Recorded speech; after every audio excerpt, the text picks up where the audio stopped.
జనాభాను పెంచడాన్ని భారంగా కాకుండా బాధ్యతగా తీసుకోవాలని సీఎం చంద్రబాబు సూచించారు. ఎక్కువ మంది పిల్లలను కనడానికి ప్రస్తుతం యువత ఇష్టపడట్లేదు. ఖర్చులు పెరగడం, సరైన ఆదాయం లేకపోవడమే ఈ సమస్యకు కారణం. ప్రస్తుత పరిస్థితుల్లో జనాభా పెరుగుదల చాలా అవసరమని అన్నారు. ఒకటి ఉంటే స్టెబిలిటీ ఉంటుంది, జనాభా రీప్లేస్మెంట్ లెవెల్లో ఉంటుంది. 2.1 కంటే తక్కువ ఉంటే రోజు రోజుకు జనాభా తగ్గిపోయే పరిస్థితి వస్తుంది. ఒక సమయం అయ్యే కొందికి ఇది ఇంబ్యాలెన్స్ అవుతుంది. దీన్ని కరెక్ట్ చేయడానికి కూడా సాధ్యం కాదు. మన దేశానికి వస్తే ఒకసారి మీరు చూస్తే ఈరోజు జనాభా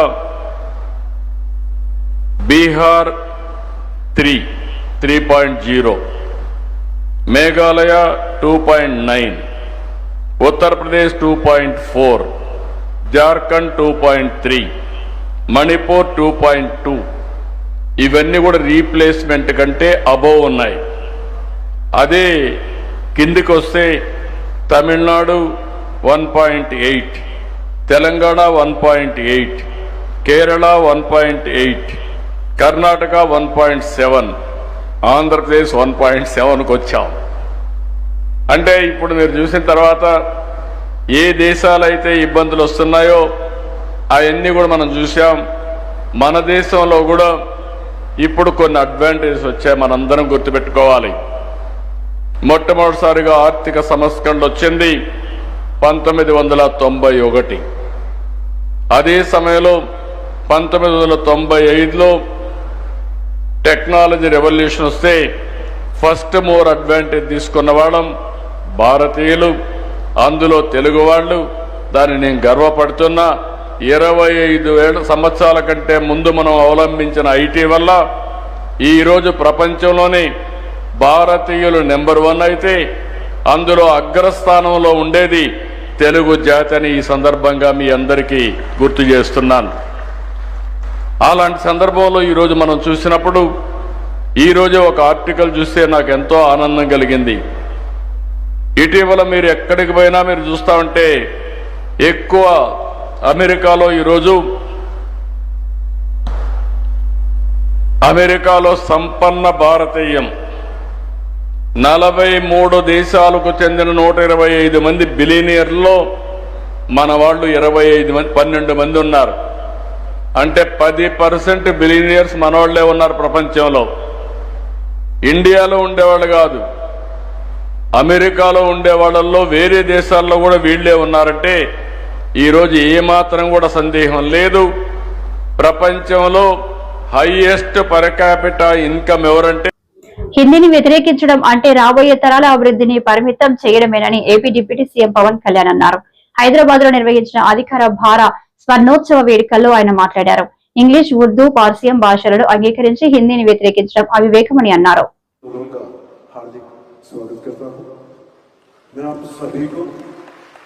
राजभाषा विभाग स्वर्ण जयंती समारोह की हृदय से बधाई व शुभकामनाएं देता हूं। साथ ही मैं पूरे देशवासियों को इस हिंदी दिवस की हार्दिक शुभकामनाएं देता हूं। हमारा भारत विविधताओं का देश है। अलग अलग संस्कृति और भाषाओं से बना है, लेकिन फिर भी हम एक हैं। और इसका सबसे बड़ा कारण है भाषा से जुड़ी हमारी एकता।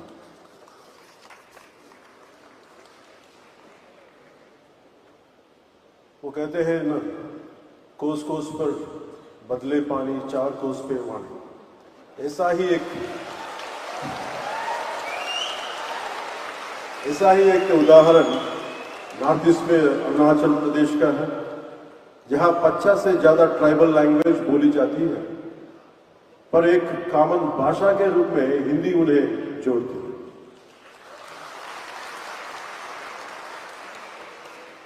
हिंदी से जुड़ा एक दिलचस्प किस्सा याद आता है।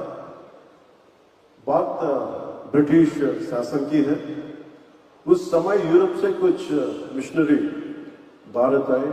उन्होंने आंध्र प्रदेश के एक विद्वान गिड़गु राममूर्ति पंतलू से एक आदिवासी भाषा सीखी नाम था सबर भाषा।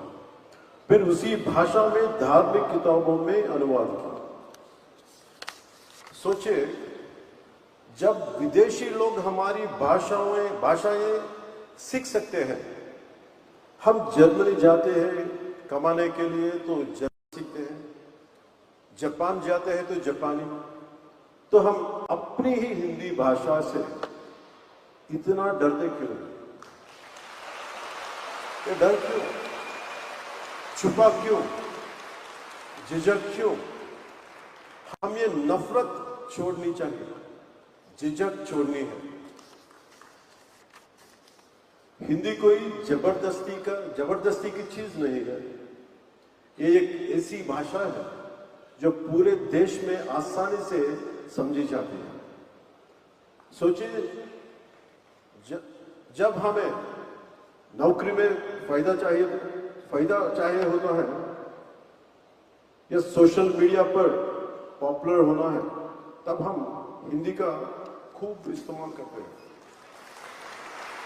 టీటీడీలోని అన్యావత ఉద్యోగస్తులందరినీ గుర్తించి వెంటనే తొలగించాలని కేంద్ర మంత్రి బండి సంజయ్ డిమాండ్ చేశారు. తెలుగు రాష్ట్రాల్లో ధూపదీప నైవేద్యాలకు నోచుకొని ఆలయాలతో పాటు పురాతన ఆలయాలను టీటీడీ అభివృద్ధి చేయాలని సూచించారు.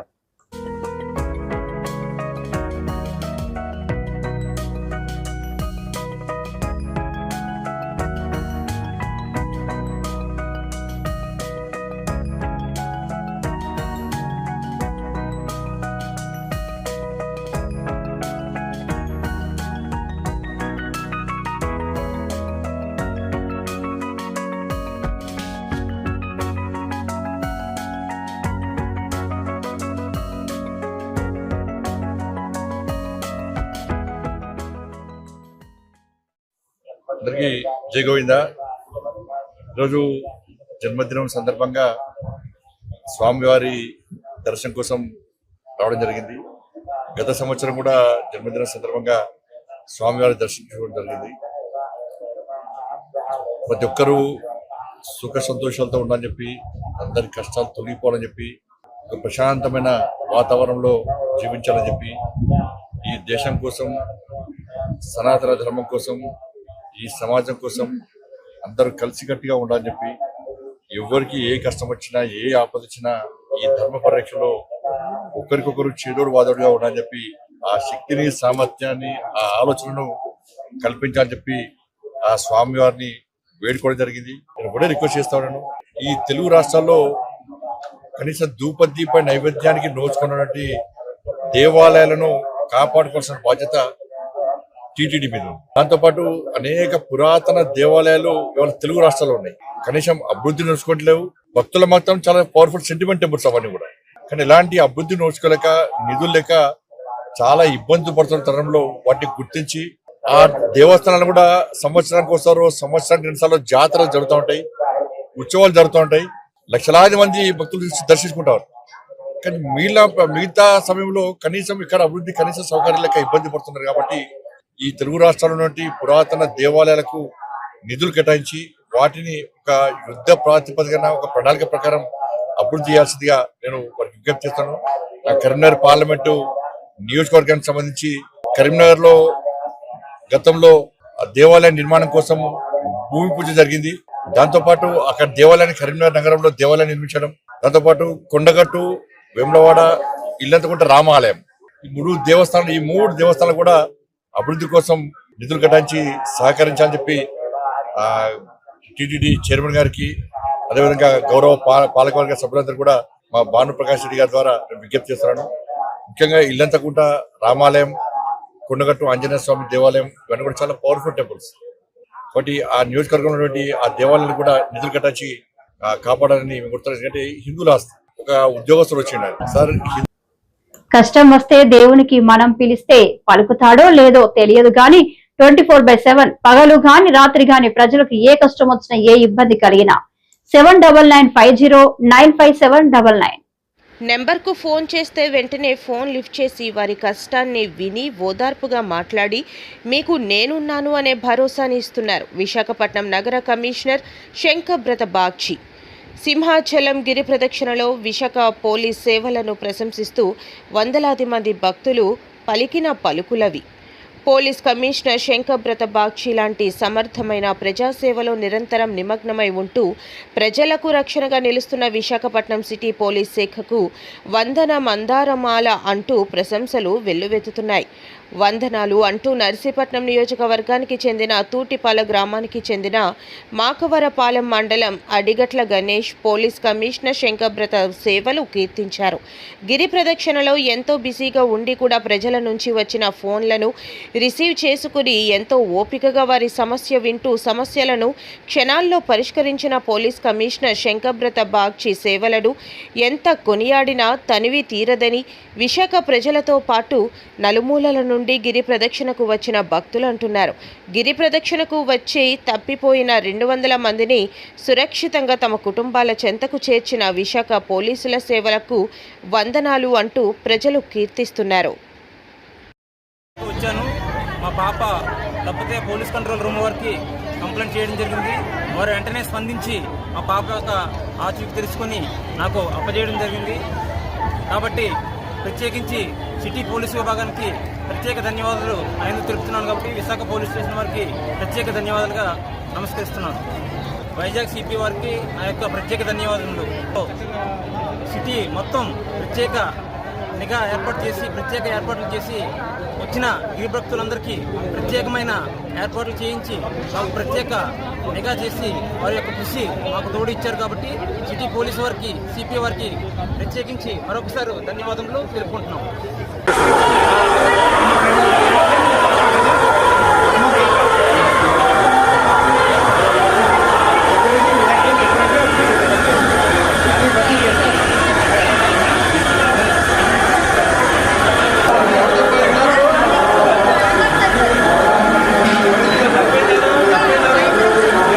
ఆపేసేనా బాగోదాం.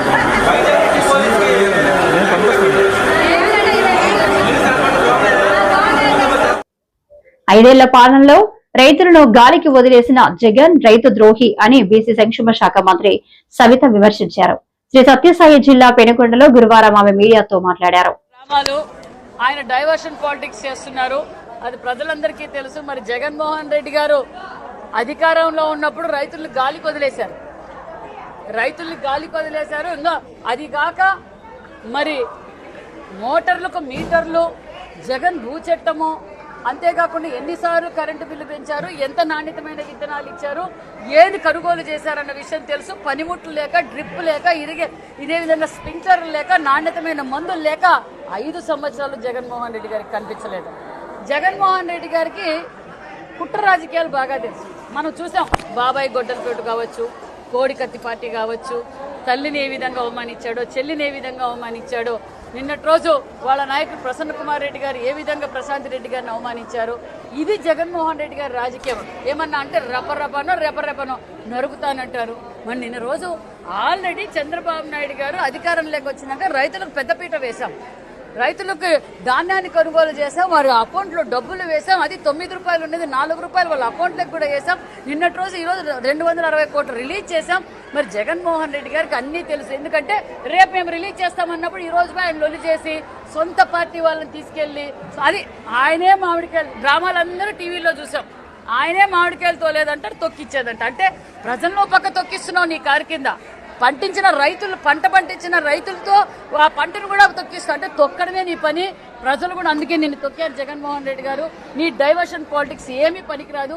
ఈ చిల్లర రాజకీయాలు, ఈ శవ రాజకీయాలు మానేసి ఫస్ట్ మహిళలు ఏ విధంగా గౌరవించాలో మీరు మీ పార్టీ సభ్యులందరూ నేర్చుకోవాల్సిందిగా కూడా కోరుకుంటాం. ఖబర్దార్ ఇంకొకసారి మహిళను అసభ్యకరంగా మాట్లాడితే ఊరుకుండే ప్రసక్తే లేదు, తగు చర్యలు కూడా తీసుకుంటామన్న విషయం కూడా తెలియజేస్తుంది. నాడు నేడు మనబడి గుర్తులను నిస్సిగ్గుగా చెరిపేయాలని కూటమి ప్రభుత్వం ప్రయత్నిస్తుంది. కానీ అది సాధ్యం కాదు. ఎందుకంటే అలాంటి ఒక గొప్ప కార్యక్రమాన్ని పిల్లలు, వారి తల్లిదండ్రులు ఎప్పటికీ మర్చిపోరన్నది వాస్తవమని పుత్త శివశంకర్ రెడ్డి స్పష్టం చేశారు. దానికి ఈరోజు స్టార్ట్ చేశారు. కానీ ఏది అంటారు కదా, చరిత్ర ఎప్పటికి కూడా చించేస్తే చిరిగిపోయేది కాదు, చరిత్ర తరతరాలైనా కూడా చరిత్ర అలానే నిలబడిపోతుంది అనేటువంటి ఉద్దేశంతో ఇప్పుడు ఈ యొక్క జిల్లా పరిషత్ స్కూల్లోకి వెళ్లారు. వెళ్ళిన తర్వాత అక్కడ స్కూల్లోకి ఎంటర్ అయితానే ఆ స్కూల్ చూస్తానే ప్రతి ఒక్కరికి గుర్తొచ్చేది నాడు నేడులో జగన్మోహన్ రెడ్డి గారు అభివృద్ధి చేసినటువంటి ఆ డెవలప్ చేసినటువంటి ఆ స్కూలు, ఆ ఇన్ఫ్రాస్ట్రక్చర్ లో బెంచ్లు, తర్వాత ఏదైతే ఆయన రాస్తా ఒక పాఠం చెప్పారు కదా వనరుల గురించి, ఏదో చంద్రబాబు నాయుడు గారు ఆయన వాడినటువంటి చాక్ పీస్ దగ్గర నుంచి గ్రీన్ చాక్ బోర్డు వరకు మధ్యలో ఐఎఫ్పి ఇంటరాక్టివ్ ఫ్లాట్ ప్యానల్ కూడాను నాడు నేడులో జగన్మోహన్ రెడ్డి గారు ప్రతిష్టాత్మకంగా తీసుకుని ప్రైవేట్ స్కూళ్లకు దీటుగా దాదాపు 44,512 స్కూల్స్ ని టార్గెట్ చేసుకుని 3 విడతలుగా, మొదటి విడతలో ఏమో 15,715 స్కూల్స్ ని పూర్తిగా 12 రకాలైనటువంటి మేజర్ ఐటమ్స్ గా దాన్ని బైఫర్కేట్ చేసేసి ఆ యొక్క గ్రీన్ చాక్ బోర్డ్ ఏదైతే వాళ్ళు వాడారో అది, తర్వాత 1వ తరగతి నుంచి 5వ తరగతి వరకు స్మార్ట్ టీవీస్, అంగన్వాడీ స్కూల్స్ కంటే కలిపి ఒక్కొక్క స్కూల్స్ కి ఒక్కొక్క క్లాస్ కి ఒక స్మార్ట్ టీవీ, తర్వాత 5వ తరగతి నుంచి 10వ తరగతి వరకు ఐఎఫ్పి ప్యానల్ ప్రొజెక్టర్ తో సహా ప్రతి స్కూల్లో అదిను, తర్వాత 8వ తరగతి నుంచి టాబ్లెట్స్ విత్ బైజూస్ కంటెంట్, ఇవి టెక్నికల్ గా ప్రొవైడ్ చేయడమే కాకుండా ఆ యొక్క స్కూల్ బిల్డింగ్ లో గతంలో ముగ్గురు లేదా నలుగురి పిల్లలను కంటే స్పెషల్ ఇన్సెంటివ్ ప్రభుత్వం ఇస్తుందని శ్రీకాకుళం జిల్లా వైద్య ఆరోగ్య శాఖ అధికారి డాక్టర్ కె అనిత అన్నారు. శుక్రవారం ప్రపంచ జనాభా దినోత్సవం సందర్భంగా డిఎంహెచ్ఓ కార్యాలయం వద్ద మాట్లాడారు. నమస్కారం అండి, నేను డాక్టర్ అనిత, జిల్లా వైద్య ఆరోగ్య శాఖ అధికారి, శ్రీకాకుళం జిల్లా. నేను మరియు మా సిబ్బంది ఈరోజు అందరం కలిసి ప్రపంచ ఆరోగ్య దినోత్సవం సందర్భంగా ర్యాలీ కండక్ట్ చేయటము, మరియు అక్కడ కొన్ని నినాదాలు చేయటము, మరియు మానవహారం ఫామ్ చేయటం జరిగింది. ముఖ్యంగా ఈరోజు ప్రపంచ జనాభా దినోత్సవం సందర్భంగా పాపులేషన్ పాలసీ అనే విషయం మీదుగా మన గౌరవ ముఖ్యమంత్రి గారు గుంటూరు జిల్లాలో మరి ఒక కాన్ఫరెన్స్ కింద పెట్టి ఫస్ట్ సమ్మిట్ కింద ఇది మన ఆంధ్రప్రదేశ్ రాష్ట్రంలో ఈ రోజున కండక్ట్ చేయడం మన గౌరవ ముఖ్యమంత్రి గారు జరుగుతుంది. దీని ముఖ్య ఉద్దేశం ఏంటంటే మన జిల్లాలో అదేవిధంగా మన రాష్ట్రంలో మనకి సుమారుగా యవ్వనంగా 10 నుండి ఒక 24-25 సంవత్సరాల వయసు వారు మనకు ఒక 26 to 28% పాపులేషన్ ఉన్నారు. అంతమంది పాపులేషను యంగ్ భారత లేక యంగ్ ఆంధ్రప్రదేశ్, యువ ఆంధ్రప్రదేశ్గా మనకు పాపులేషన్ ఉన్నప్పటికీ మన పాపులేషన్ యొక్క ఫర్టిలిటీ రేటు అంటే సంతానోత్పత్తి రేటు 1.21గా మన రాష్ట్రానికి ఉంది, మరియు 1.27గా అంటే మన దగ్గర ఉన్న వాళ్ళ ఒక కప్పులకి మనకి పుట్టేది చాలా తక్కువ మంది పిల్లలు అయిపోతున్నారు. సంతానోత్పత్తి రేటు మన జిల్లాది 1.27 ఉంది. అంటే ఒకళ్ళు లేక ఇద్దరు పిల్లలు అనే నామ్స్ అయిపోయింది. ఇప్పుడు ఒకళ్ళు లేక ఇద్దరు నామ్స్లో 1.27 అనేది చాలా తక్కువ. ఒక కుటుంబ నియంత్రణ పద్ధతి ఒకప్పుడు 2001లో మన జనాభా లెక్క చూసినప్పుడు, మనకి 2011లో చూసినప్పుడు మనకి 8,46,00,000 మన ఆంధ్రప్రదేశ్ రాష్ట్ర జనాభాగా ఉన్నారు. అయితే ఇప్పుడు ఏం జరిగిందంటే మన సంతానోత్పత్తి రేటు తగ్గిపోవటం వల్ల యువ భారతం మనకి ఏపీ ఎస్బీసీఎల్ హెచ్చర్ల ఐఎంఎల్ డిపోను విడదీయొద్దు అంటూ ఏపీ బెవరేజ్ కార్పొరేషన్ హమాలీల యూనియన్ ఆధ్వర్యంలో కలెక్టరేట్ వద్ద ధర్నా చేపట్టారు. ఏపీఎస్బీసీఎల్ హెచ్చర్ల ఐఎంఎల్ డిపోను విడదీయవద్దు అంటూ ఏపీ బెవరేజ్ కార్పొరేషన్ హమాలీల యూనియన్ ఆధ్వర్యంలో కలెక్టర్ వద్ద ధర్నా చేపట్టారు. టెక్కలిలో కొత్త డిపో ఏర్పాటుకి ఇచ్చిన ఉత్తర్వులను ఉపసంహరించుకోవాలంటూ డిమాండ్ చేశారు. హెచ్చర్ల ఐఎంఎల్ డిపో ఏర్పాటుకు భూములను ఇచ్చి 3 తరాలుగా హమాలీలుగా పనిచేస్తున్న తమ పొట్ట కొట్టొద్దు అంటూ ఆవేదన వ్యక్తం చేశారు. కొత్త డిపో ఏర్పాటుకు ఇచ్చిన జీవోను వెంటనే రద్దు చేయాలని, లేదంటే అన్ని రంగాల కార్మికులతో కలిసి ఐఎంఎల్ డిపో హమాలీలకు మద్దతుగా పోరాటం ఉధృతం చేస్తామని హెచ్చరించారు. సిఐటియు కార్యదర్శి తేజేశ్వరరావు.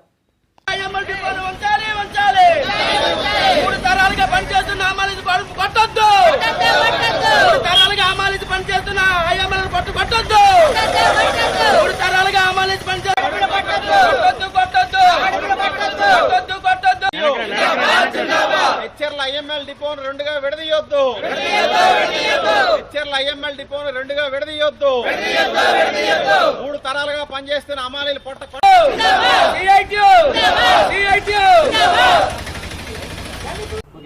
నిలబడాలి. నువ్వు అటు ఇటు చూడకండి. మరి ఈరోజు రాష్ట్ర ప్రభుత్వం AP state beverage corporation IML depot ఏర్పాటు సంబంధించి కొత్త డిపో టెక్కల్లో ఏర్పాటు చేసిన దాన్ని ప్రతిపాదన వెంటనే ఉపసంహరించుకోవాలని చెప్పి హెచ్చర్లో ఏదైతే AP state beverage corporation IML depot కొనసాగుతుందో యథావిధిగా కొనసాగించాలని చెప్పి గత 40 సంవత్సరాలుగా పనిచేస్తున్న హమాలీల ఉపాధిని కాపాడాలని కోరుతూ ఈరోజు కలెక్టరేట్ ద్వారా ధర్నాకు చేపట్టడం జరుగుతుంది. ప్రధానంగా 1986లో మద్యం అంటే యారక్ బాటిలింగ్ యూనిట్ అని చెప్పి ప్రభుత్వ సారా తయారీ కేంద్రం ఏర్పాటు చేసిన నేపథ్యంలో హెచ్చర్లు ఉండే దళిత కుటుంబాల నుంచి సుమారు 100 కుటుంబాల నుంచి అక్కడ భూములు సేకరించడం జరిగింది. ఆ సందర్భంగా ఆ సారా తయారీ కేంద్రంలో వీళ్ళు కార్మికులుగా పనిచేసిన తర్వాత ఆ తదనంతరం